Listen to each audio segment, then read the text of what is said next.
Queridos irmãos, queridas irmãs, hoje é a Sexta-feira Santa, o dia da paixão, o dia da morte de nosso Senhor Jesus Cristo.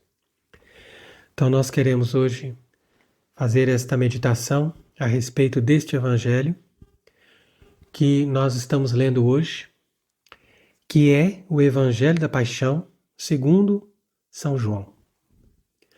Então, de fato, a Igreja reserva a passagem do Evangelho de São João para sexta-feira, justamente porque esse Evangelho vai narrar de uma maneira mais profunda, mais perfeita e mais completa tudo aquilo que Jesus sofreu. Porque São João acompanhou a paixão de uma forma mais intensa que os outros, porque não só ele estava junto com Jesus, estava aos pés da cruz, mas também ele entrou nos ambientes onde Jesus estava sendo julgado, onde Jesus estava ali tendo audiência com Pilatos, com os sacerdotes. Em todos esses ambientes, João estava perto, estava ali escutando.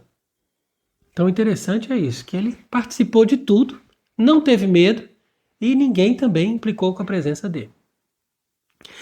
Então, nesse contexto é que nós devemos penetrar um pouco nesse mistério da paixão para nós entendermos o que é de fato o sofrimento, a morte de Cristo, o que isso representa, qual o significado, qual é o valor espiritual, a fim de que nós não fiquemos somente nas devoções, porque a tendência dessa nova igreja moderna é fazer com que as pessoas simplesmente fiquem na superfície, nas devoções, nas coisas que são simplesmente sensíveis.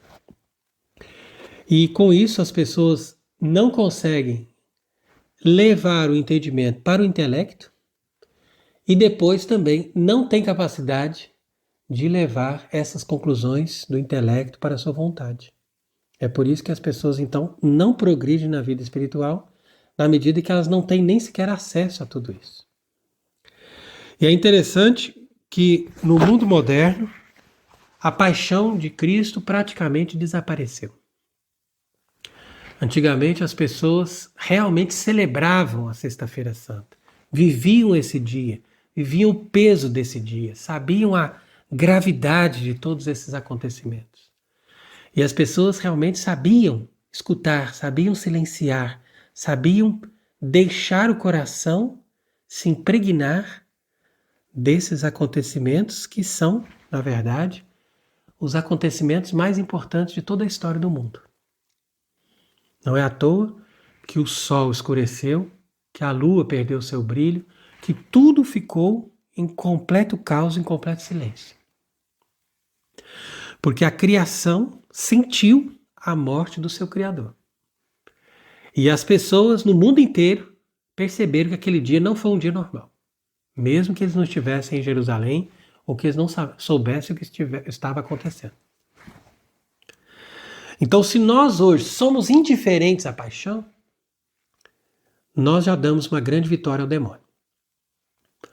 Não precisa nós sermos contrários a Cristo, nós zombarmos de Cristo, nós cuspirmos em Cristo ou nós coroarmos Jesus de espinhos. Basta que nós sejamos indiferentes. Ah, não, vou fazer outra coisa, vou ler, vou rezar, ou simplesmente vou dormir, mas eu não vou pensar no sofrimento de Jesus. Isso aí já é um começo. Depois outros vão além, falam assim, não, eu vou passear, vou viajar, vou fazer alguma coisa, assistir a televisão, vou dar risada, vou comer, né? Quer dizer, indiferença total. Então, a indiferença, mesmo no sentido religioso, já é grave. E a indiferença, no sentido mundano, é muito mais grave. Na medida em que as pessoas são batizadas, deveriam conhecer, deveriam amar, deveriam estar impregnadas desses sentimentos e, ao invés disso, elas são como aqueles passantes que caminhavam por Jerusalém, iam de um lado para o outro, e não sabiam quem era aquele que estava ali crucificado na beira da estrada, na entrada da cidade. Simplesmente olhavam para ele e diziam, nossa, aquele homem ali, coitado, deve ter feito uma coisa grave, né, para morrer desse jeito. Então você veja que, infelizmente, essa é a realidade da maioria das pessoas. No entanto, é ainda mais grave quando as pessoas se deixam mobilizar como massa e, ao invés de corresponderem àquele que está ali, em nome da verdade, morrendo na cruz, essas pessoas acabam gritando crucificam. Porque essas são massas de manobra que naquele momento ali são usadas pelo demônio e pelos artífices do mal para poder gritar crucificam. Quer dizer, olha, vamos crucificar logo esse homem aí. Sem nem sequer saber quem é ele. Então, uma cena muito grande, muito solene e muito tocante da paixão é justamente aquela de Pilatos apresentando de um lado Cristo, já flagelado, coroado de espinhos e coberto com um manto vermelho, e de outro lado Barrabás, que por sua vez se chamava Jesus. Tinha o mesmo nome. O nome dele era Jesus Barrabás. Então, os dois tinham o mesmo nome. E os dois estavam lutando pela mesma causa, a libertação dos judeus. Mas Jesus mostrava que essa libertação era espiritual. E Barrabás era um outro Jesus que eles tinham ali para dar ao povo uma libertação política. Então, naquele momento, Pilatos quis ali dar uma chance a mais para Jesus. E ele pensou, ninguém vai fazer questão de Barrabás, que esse é um sujeito asqueroso, é uma pessoa estranha, que cometeu vários homicídios, está aqui na prisão, eu vou colocar ele aqui para eles escolherem entre Barrabás e Jesus. Com certeza eles vão preferir Jesus. E vão ver que ele é inocente. Mas ao contrário disso, as pessoas preferiram Barrabás. Então, o nosso mundo hoje é o mundo da diversão, é o mundo do prazer, é o mundo do entretenimento. Por isso as pessoas estão sempre gritando, solta para nós o Barrabás. Que o Barrabás nos diverte, o Barrabás nos dá alegria, o Barrabás faz a coisa acontecer. Agora, esse Jesus crucifica, porque ele não serve para nada. A nossa vida é melhor sem ele. Então, uma vez que nós saímos do nosso egoísmo e que nós somos capazes de superar essa indiferença, então nós temos que entrar no cenário da paixão e nos identificar com os personagens que acompanharam Jesus e que foram fiéis a ele. Porque os outros representam todas as pessoas que colaboram para a destruição do reino de Deus e para a morte de Cristo. Então nós podemos destacar entre os personagens que amaram Jesus, mas que não foram fiéis no contexto da sua paixão, 3 pessoas. Quem são? Judas, depois Pedro, também, e depois os outros apóstolos. Então quer dizer que todos eram amigos, todos amavam Cristo. Nós não podemos dizer que Judas também não amava Cristo. Mas cada um agiu de uma forma diferente e um deles se perdeu, como disse o próprio Jesus, falou, esse se perdeu. Já foi entregue para Satanás. Agora, os outros não se perderam, mas eles não souberam viver o contexto da paixão como deveria. A não ser São João, que permaneceu até o fim junto com ele. Então quer dizer que Pedro foi infeliz porque ele quis acompanhar Jesus. Então, na verdade, ele começou bem, porque os outros apóstolos já foram indo, já foram cada um se escondendo. E o próprio Jesus apoiou isso. Ele falou, olha, se vocês querem a mim, deixa os outros irem. Foi isso que Jesus disse para eles no Horto das Oliveiras. Então Jesus não estava pedindo para os apóstolos acompanharem nesse momento de grande perturbação e de perigo, de sofrimento. Ele simplesmente diz, vai, vão embora, vão correndo. E falou para o pessoal, olha, não vão atrás deles. Vocês não estão buscando nem a mim? Deixa eles irem. Agora, o Pedro falou, não, eu não vou abandonar. Eu vou até o fim. Então ele foi seguindo Jesus. Quer dizer que ele fez mais do que os outros. Só que depois ele caiu mais baixo do que os outros. Por isso que aqui nós devemos chamar a atenção daquelas pessoas que querem fazer a mais. Fala, não, eu quero fazer a mais. Quero amar mais a Deus. Quero fazer votos religiosos, ou eu quero ter uma missão mais profunda na igreja, eu quero ter uma vocação mais perfeita. Tudo bem, mas então depois você vai até o fim. Porque a sua vida vai ser mais difícil. E foi isso que aconteceu com Pedro. Porque ele ficou do lado de fora. Jesus estava dentro daquela sala, sendo julgado por aqueles sacerdotes, escribas, fariseus. E Jesus estava do lado de fora, um lugar que era frio, uma grande varanda que eles tinham. E ali o pessoal fez uma fogueira. No meio daquele claustro ali, daquele lugar que eles tinham uma casa muito boa. Então fizeram uma fogueira, porque estava do lado de fora, para eles se esquentarem. E Pedro começou já a perder o senso quando ele se preocupou de se esquentar também. Porque ele poderia dizer simplesmente, não, ele está ali sofrendo, eu vou ficar ali mais perto dele. Mas ele falou, não, eu vou ficar aqui e aproveitar dessa fogueira aqui agora. Então, às vezes, é um pouquinho de conforto, é um pouquinho de prazer que a pessoa tem ali e ela já começa a se desviar daquilo que Deus está pedindo para ela. E foi isso que aconteceu com Pedro. Ele se preocupou mais em se esquentar do que em acompanhar Jesus como ele tinha já o propósito de fazer. E quando a pessoa veio e disse, mas você não é aquele que acompanhou ali, que você estava junto com ele, você tem um sotaque dele e tal. E as pessoas identificaram Pedro. Todo mundo via Pedro. Sempre que Jesus estava num evento ou no outro, Pedro estava sempre ao lado de Cristo. Então não tinha como ele negar, não tinha como ele fingir. Ele já foi reconhecido. Mas mesmo assim ele negou até o fim. Falou, não conheço, não sei quem é.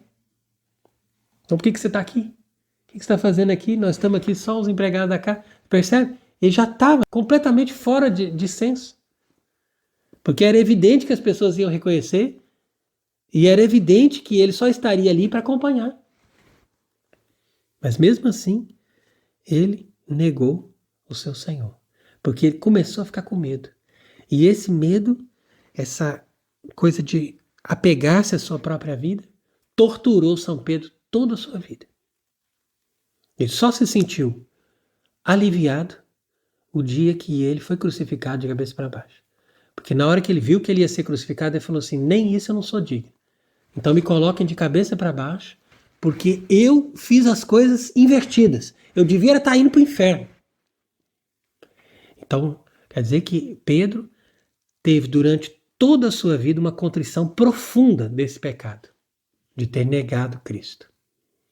Então isso quer dizer que nós podemos muitas vezes errar, ou muitas vezes nós podemos ter medo de dar a nossa confissão da verdadeira fé, mas depois nós precisamos seguir o exemplo de São Pedro.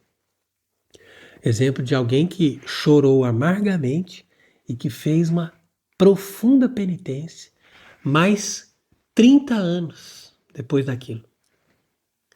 Mais de 30 anos, porque São Pedro morreu no ano 65, 35 anos depois que Cristo foi levado à cruz. Então, esse é outro exemplo de uma pessoa que amou Cristo, mas que não seguiu totalmente o caminho de Jesus até o fim. E outro exemplo é o de Judas, porque Judas também amava Jesus. E ele queria o bem de Jesus, ele não queria o mal. Mas Judas pensou, se eu entregar a Jesus, com certeza ele vai fazer milagres. Ele vai fazer com que as pessoas percebam que ele é um ser divino. E todos vão acreditar nele, e ele mesmo vai fazer ali a manifestação do seu poder. Então nós não temos que esperar mais nada. Nós simplesmente temos que entregar Jesus para que ele faça ali aquilo que deve fazer. Agora, ao mesmo tempo que ele pensou isso, ele estava seduzido por uma tentação do diabo. Porque ele também se apegou ao dinheiro que deram para ele. Por isso que ele veio dizendo: quanto que vocês vão me dar se eu entregar Jesus? Então quer dizer que ele pensou: olha, eu vou fazer um plano perfeito. Eu vou ganhar um dinheiro bom. Que esse dinheiro aí que Judas ganhou dava para comprar uma propriedade. No Brasil seria um dinheiro de uns 200 mil reais. É o que eles passaram na mão dele para entregar Jesus. Falou: dá para eu comprar uma propriedade boa? Ao mesmo tempo, Cristo vai escapar facilmente e vai manifestar a glória dele ali. Não vai ter problema. E depois eu vejo como que eu vou fazer, como que eu vou me organizar depois desse evento. Isso foi um plano que o diabo montou junto com ele. Então por isso que as pessoas têm que tomar cuidado também, quando elas pensam que estão fazendo o melhor, sem seguir a igreja, sem seguir a vontade de Deus, sem seguir o discernimento correto, que deve ser visto em virtude daquilo que Deus está pedindo para nós.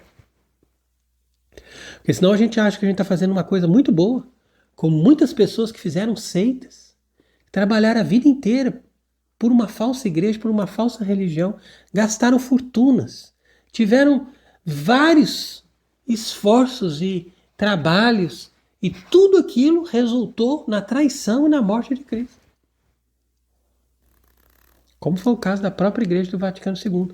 Todo o empenho, todo o gasto, toda a força que eles tiveram desde 1965 para cá, tudo isso serviu para a morte de Cristo. Imagina quantas pessoas trabalharam, quantas pessoas sofreram, quantas pessoas ajudaram, quantas pessoas fizeram retiros, encontros, seminários, gastaram dinheiro, viagens e tudo mais, para nada. Aliás, se fosse para nada ainda estava bom, mas para destruir. Pensando que estava ajudando, estava destruindo. E pensando que estava amando a Deus, estava fazendo o contrário. Agora, feliz a pessoa que, ao se dar conta que fez errado, é capaz de fazer uma penitência, e de chorar amargamente, e de pedir perdão. Porque há pessoas que se dobram no seu orgulho e se veem completamente condenadas. E esse foi o caso de Judas. Justamente porque ele era orgulhoso, o diabo convenceu ele: você não tem salvação. Você fez uma coisa muito grave, você não tem salvação. Então, com essa obsessão que o diabo foi colocando na cabeça dele: olha, você destruiu o seu amigo, você ainda traiu com um beijo, você é mau, você é sujo, você tem que ir para o inferno. E Jesus aceitou esse beijo de Judas, um beijo asqueroso. Tem inclusive muitos quadros assim que a gente olha e fala assim: nossa, imagina esse homem nojento vindo beijar Jesus. Porque eles tinham uma amizade, uma intimidade, então eles se abraçavam e beijavam o rosto. E fez isso, Judas ali se aproximou: meu mestre, e aproximou e beijou. Sendo que os outros estavam tudo ali em volta para vir pegar, porque eles não conheciam, não sabiam exatamente quem que era Jesus no meio dos discípulos, eram vários. Judas falou: não tem problema, eu vou cumprimentar ele. Então, isso é que foi grave. Talvez se Judas não tivesse sido tão sarcástico e tão hipócrita, ele poderia pensar: não, mas eu não sou tão mal assim. Mas como ele viu que ele realmente era uma pessoa nojenta, uma pessoa asquerosa, uma pessoa suja, uma pessoa que traiu Jesus de uma forma muito baixa e assim, completamente insuportável, então ele mesmo não aceitou um perdão para ele. Então ele se autocondenou, se colocando numa corda através do suicídio. Então esse é o resultado daqueles que pensam que podem fazer muita coisa, mas não são capazes de entregar o seu caminho a Deus. Depois, no contexto aqui dessa paixão segundo São João, É interessante que Jesus está sempre sofrendo estresse e humilhação. Então, em todos os lugares, eles levam ele para um lugar, leva para outro, vai ali, vai ali. E sempre assim, humilhado, humilhado. E sempre cada vez mais agredido. No entanto, ele permanece sempre nobre, sempre perfeito, sempre glorioso, na sua atitude de estar acima de todas essas pessoas. Então ele mostra aqui a sua grandeza moral, que na sua paixão ele se revela. Então é interessante isso, na medida em que nós vemos que uma pessoa que tem uma grandeza moral é justamente num contexto difícil que essa pessoa se revela. E foi isso que aconteceu com Cristo. Portanto, toda a paixão de Cristo é uma revelação da sua divindade. E é uma mostra da sua realeza, da sua grandeza moral, da sua plenitude. É ele que está no meio de nós ali, uma pessoa diferente, uma pessoa que ninguém viu outra igual. E por isso que Pilatos estava impressionado, não só de vê-lo, porque a visão dele como pessoa, sua beleza, o seu porte, a sua maneira de falar, já impressionava. Pilatos já ficou com isso impressionado. Mas quando ele via que Jesus não estava ali rebatendo as acusações, ou que ele era uma pessoa assim diferente, a maneira de falar, que ele argumentava sobre a verdade e tudo mais, então Pilatos falou: esse homem é realmente um homem extraordinário. Mas ele ficou ainda mais perturbado quando os judeus, já no desespero de convencer Pilatos de matá-lo, eles ali, talvez um ou outro, que estava meio sem discernimento de tanto que eles já estavam ali exaltados, então saíram com essa: olha, segundo a nossa lei ele tem que morrer e ponto, acabou. Ah, mas como assim? Ah, não, porque ele, sendo um homem, se fez filho de Deus. Então isso que é interessante nesse Evangelho segundo São João. Quando Pilatos ouviu isso, que eles disseram: olha, peraí, filho de Deus? Como assim? Então ele levou Jesus lá para dentro de novo. Então quer dizer que aquilo ali foi o último momento que Pilatos ainda teve uma luz da razão para ver se ele fazia alguma coisa, porque ele podia fazer alguma coisa. Claro que Deus estava prevendo isso e estava entregando seu filho à morte. Mas nós sempre podemos ver as coisas na história sob uma outra perspectiva, dizendo: olha, mas e se essa pessoa tivesse ali se convertido? E se essa pessoa tivesse percebido tal coisa? Então, quer dizer, de certa forma, a morte de Cristo estava nas mãos de Pilatos. E Pilatos foi fraco porque ele foi avisado. A própria mulher dele sonhou naquela noite que esse homem aí era uma pessoa especial, era uma pessoa que era divina e que Pilatos não deveria, de forma alguma, causar o mal. Mas ele não quis escutar o sonho da mulher, que foi uma advertência, e não quis perceber quando ele teve aquela última luz ao escutar que Jesus era filho de Deus. Então ele começou a dizer: mas você vem de onde? O que acontece? Tal, você não me responde, você não sabe que eu tenho poder para te soltar? Então ali foi a hora que ele esbarrou ali, né? Falou: você não percebe que eu tenho poder? E Jesus falou: você não teria poder se não fosse te dado do alto. Então quer dizer que tudo isso é muito forte, é muito impressionante. E nós podemos ver na figura de Pilatos todos esses homens que têm poder, que têm um cargo, que têm cultura, que são pessoas estudadas, são pessoas que têm dinheiro, são pessoas que têm um bom nome ou um lugar especial na sociedade. Todas essas pessoas estão ali na figura de Pilatos. E essas pessoas, elas têm uma responsabilidade. E tendo uma responsabilidade, Deus vai colocar na mão delas o momento ali certo para essa pessoa fazer justiça. E às vezes é uma só questão que precisa você fazer justiça para que define a sua salvação. Se a pessoa vai se salvar ou não. E Pilatos não foi capaz de fazer a justiça em relação a Cristo, porque ele fez compromisso com a mentira e com o poder. Então, quando ele viu que aquelas pessoas ali estavam manipulando a massa, estavam falando em nome da religião, estavam colocando aspectos que o Pilatos estava ali um pouco já em uma situação difícil, porque ele tinha que governar aquele povo, e aquele povo tinha um certo ódio dos romanos, então ele queria evitar que aquele povo tivesse uma revolta completa, de tal maneira que entre Pilatos e aqueles chefes da religião, que eram também os chefes políticos da nação de Israel na época, existia um certo acordo. Então Pilatos não queria desagradá-los.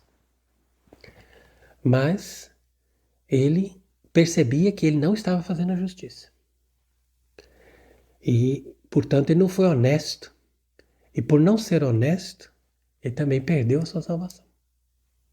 Então isso aqui é importante a gente perceber, porque é um caso muito grave de uma pessoa que fez compromisso com o erro e com a mentira.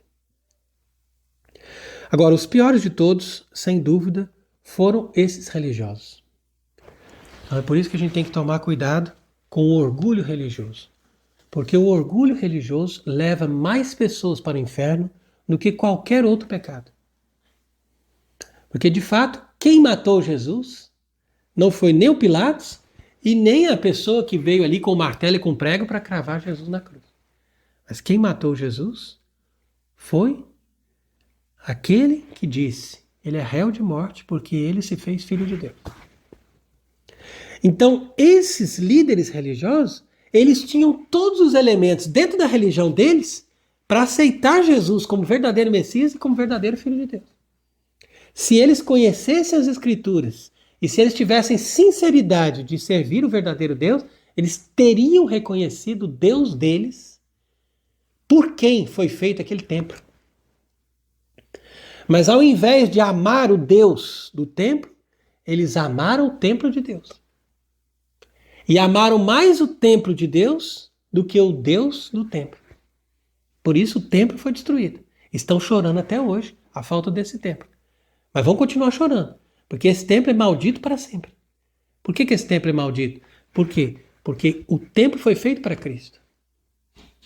E por causa do templo, eles colocaram Jesus à morte. Eles tiveram medo que, por causa de Jesus, houvesse uma tal divisão entre o povo, que depois esse povo se tornaria incontrolável e eles não conseguiriam mais manter a paz com os romanos. Então esse medo que eles tiveram, de nada adiantou, porque 40 anos depois aconteceu o que eles temiam. E veio a revolta foi abafada com os exércitos romanos que cercaram a cidade e destruíram o templo. E o interessante é que o imperador romano Tito, que estava liderando as tropas, ele disse: olha, destrói tudo, menos o templo, que o templo nós vamos aproveitar. Mas caíram pedaços de madeira, de todas as coisas que eles estavam queimando ali, aconteceram tantas catástrofes, que aquilo ali acabou caindo na estrutura do templo, e o templo começou a pegar fogo, e depois não conseguiram mais segurar, tudo veio abaixo. E não ficou pedra sobre pedra. Então, nós temos que tomar muito cuidado com isso, porque nos meios católicos, principalmente tradicionalistas, existe um orgulho religioso do mesmo nível desses que estavam ali matando Jesus. E como Santo Agostinho explica bem no comentário que ele faz do Salmo 63, que nós lemos nas matinas, ele vai dizer: os judeus diziam para Pilatos: nós não temos direito de matar ninguém, mas vocês estão matando. Matando com o quê? Aí o próprio Salmo diz, né? Afiaram suas línguas como espadas. Então eles mataram com a língua. Por isso que nós temos que tomar cuidado com a língua. Porque a língua é uma espada afiada e às vezes é muito pior do que as armas. E é com a língua que as pessoas se matam umas às outras. E esses judeus mataram Jesus com a língua. Porque eles eram tão hipócritas que eles não queriam entrar na casa de Pilatos. Imagina. Porque era dia de Páscoa, eles já tinham feito o rito de purificação. Ah não, se eu entrar na casa de um pagão, depois eu não posso comer a Páscoa, que eu vou me contaminar. Então eles fizeram Pilatos vir lá fora conversar com eles.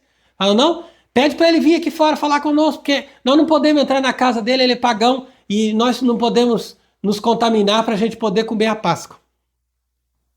Pilatos já estava meio nervoso, veio lá fora, né, conversar com eles. Falou, mas o que vocês estão querendo? Hoje é dia de festa, 9 horas da manhã, vocês estão aqui me perturbando. Falou, não, mas nós temos que resolver o problema, que tem esse homem aqui que está trazendo muito prejuízo para nós. E nós temos que resolver aqui o problema dele hoje. E eles não largaram Pilatos enquanto Pilatos não colocou Jesus na cruz. A ponto de, no momento que eles viram que Pilatos queria soltar Jesus de qualquer jeito, eles jogaram com a chantagem. Falou assim, então tá bom, você pode soltar ele, mas ele se fez rei. E quem se faz rei não é amigo de César. Se você soltar ele, você não é amigo de César. Porque esse homem aí, ele está indo contra o poder de César. E Pilatos então falou naquele momento, né, dizendo, mas escuta, como é que eu vou crucificar o vosso rei?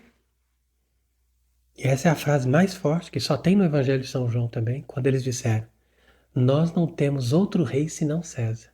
Agora, isso aqui doeu no coração lá do Pai. Não só no coração de Cristo, mas no coração de Deus Pai. Porque desde o início, quando Deus separou esse povo, desde Abraão, tudo que Deus fez por esse povo, para que esse povo depois chegasse e proclamasse através dos seus representantes, nós não temos outro rei senão César. Imagina.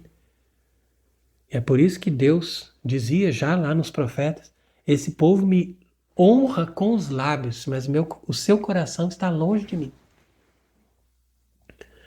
Então, infelizmente, essa é a hipocrisia religiosa, esse é o orgulho religioso, e essas pessoas que foram responsáveis pela morte de Jesus, eles agiram por amor a uma religião.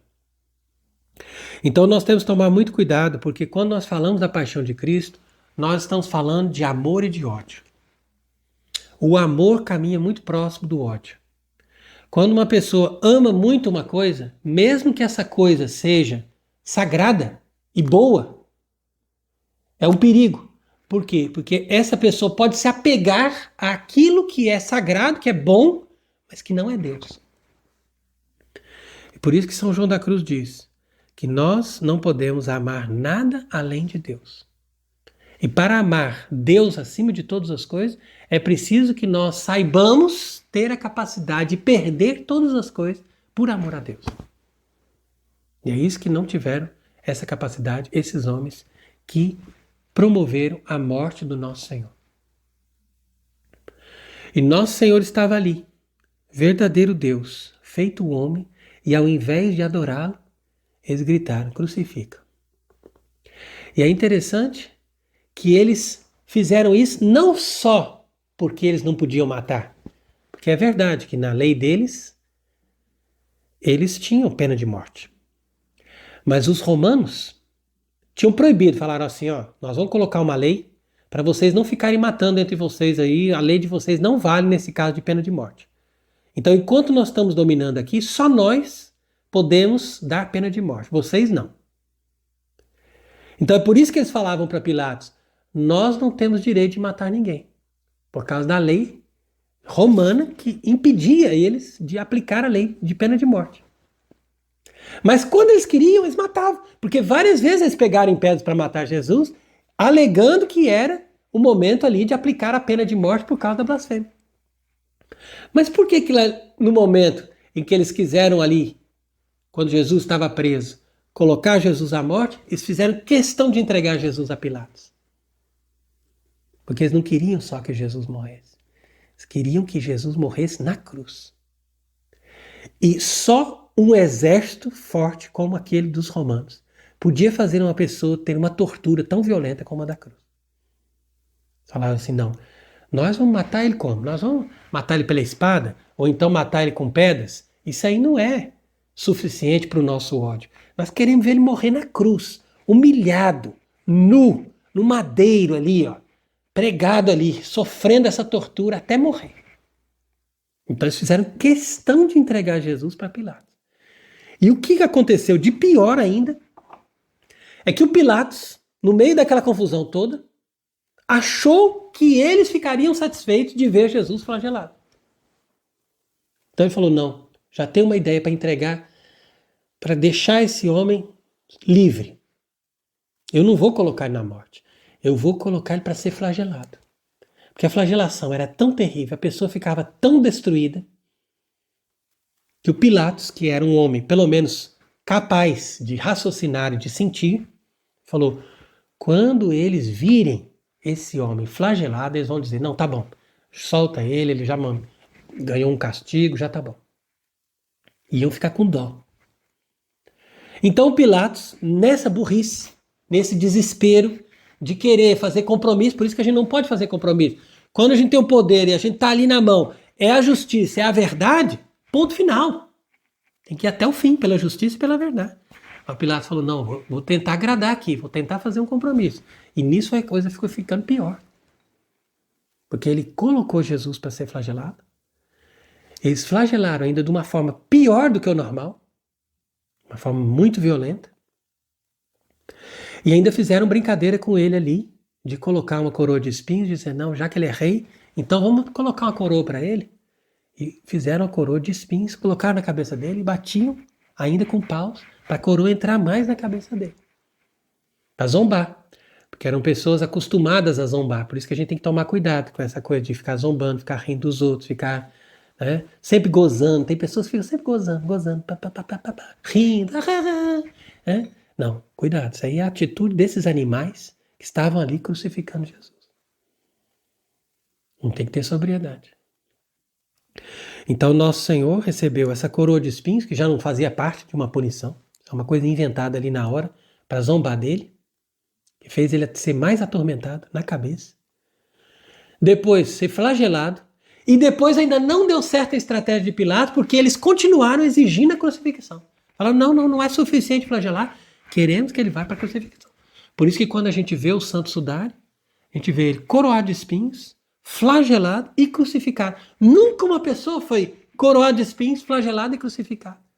Então quer dizer que esse pano é o único que só pode ter coberto o próprio Cristo. Não pode ter coberto o corpo de outra pessoa. Porque não houve outra pessoa na história que recebeu essa pena de flagelação e ao mesmo tempo de crucifixão. Ninguém fazia isso. Isso aí até para os romanos, que eram pessoas duras, pessoas que davam castigos violentos, cruéis, falavam: não, uma pessoa vai receber ou uma coisa ou outra. Ou a gente dá a flagelação, deixa a pessoa quase morta, mas continua ali depois se recuperando para viver, ou põe na cruz para morrer. E Jesus teve os dois. E ainda coração de espinhos. Então isso fez com que Jesus fosse muito mais sofrido. E com isso ele carregou a cruz com muito mais dificuldade. E com isso ele ainda foi atormentado pelas feridas do caminho carregando a cruz. Então tudo isso fez com que Jesus morresse muito rápido. 3 horas morto. Normalmente a pessoa levava mais tempo para morrer na cruz. Por isso que o Pilatos falou: não, mas como que ele já morreu? Não, já está morto. Foram lá, por isso que furaram o coração para ter certeza que estava morto. Porque só iam tirar da cruz depois que estava morto. Enquanto que os outros dois, que não tinham morrido ainda, porque eles não tinham sido flagelados, eles estavam ainda com o corpo ainda com capacidade. Então, eles ainda viveriam. Mas quebraram as pernas dos dois e falaram: não, vamos quebrar a perna e acabar com isso de uma vez. Aí já morre todo mundo. Por que quebrava a perna? Porque a pessoa se apoiava para respirar com a perna. Então, enquanto ele tivesse força na perna, ele conseguia apoiar e respirar.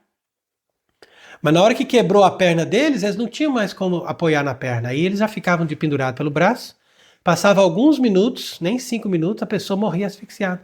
Porque de pendurado com o braço, ele não tem força e ele perde a respiração. Então, nosso Senhor morreu, de fato, do coração. Né? E como diz o Salmo 68, o coração dele se partiu. Então, não foi somente do estresse, ou somente daquilo que o físico sofreu, mas também, sobretudo, daquilo que ele moralmente sofreu, sendo humilhado, sendo agredido, sendo atacado por aquelas pessoas. De tal maneira que o coração dele teve um verdadeiro ataque nervoso, como se fosse um infarte, e o músculo do coração se rompeu. Então isso daí acontece quando uma pessoa é submetida a um estresse fora do normal, uma coisa assim fortíssima. Você pode ver que pode acontecer isso também com animais, quando eles fazem experiência, que o animal leva um susto muito grande e morre do coração. Então, a pessoa pode morrer de susto, mas pode também morrer de estresse. Então, esse estresse moral, essa fatiga, esse contexto gravíssimo que pesou sobre ele, fez com que o coração dele não aguentasse e ele morreu. Por isso que ele morreu gritando, porque é uma dor horrível, que dá no coração, a pessoa grita fortíssimo. Ele não estava com falta de ar, como normalmente a pessoa morre na cruz, falta de ar, já não grita. Mas ele morreu gritando porque era uma dor fortíssima do coração. O coração dele se rompeu. E por isso mesmo, então, ele ficou com o corpo todo duro, na medida em que já não tinha mais sangue no corpo. E ali ele foi sepultado dessa forma.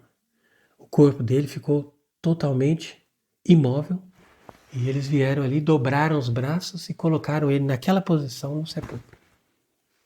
Então é muito bonito quando a gente lê no Evangelho também das pessoas que acompanharam, que tiveram piedade, que tiveram amor, e no silêncio dessas pessoas nós podemos ver a representação da verdadeira Igreja Católica.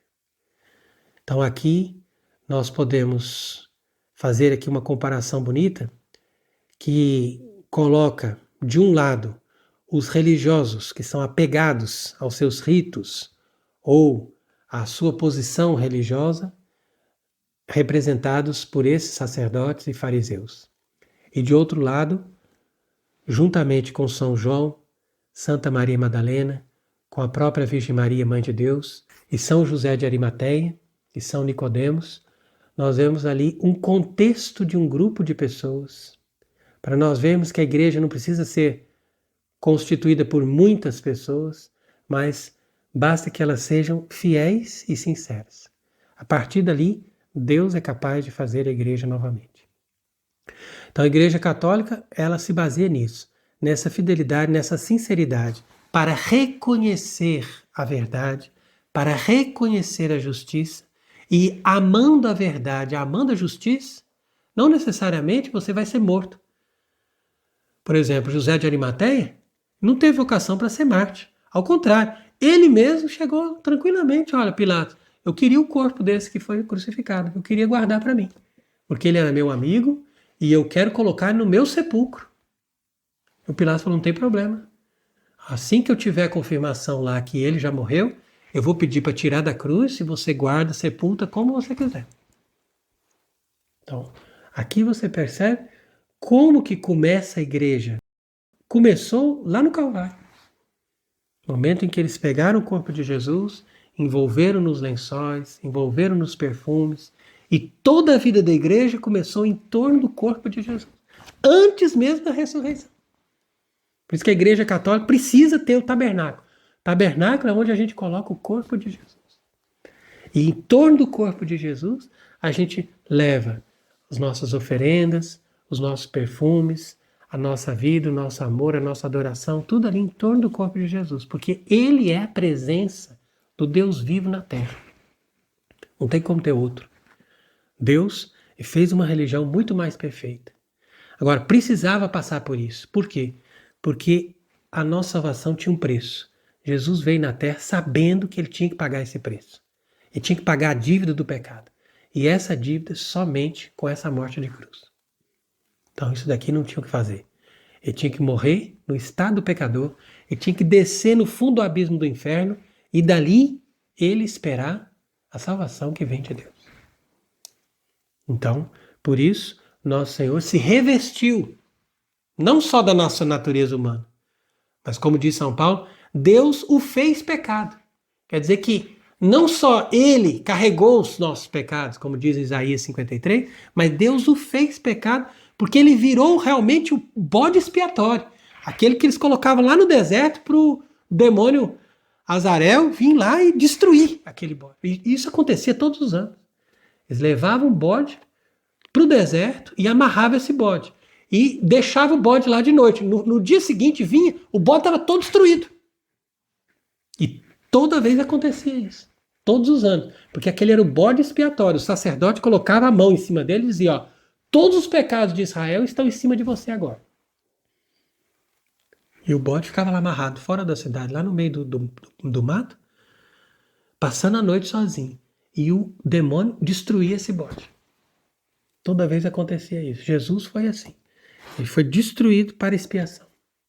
Ao mesmo tempo, era necessário que se cumprissem as Escrituras. E como que vai se cumprir as Escrituras para saber que Ele é o verdadeiro? Se as Escrituras dizem, Ele vai fazer milagre, é fácil fazer milagre.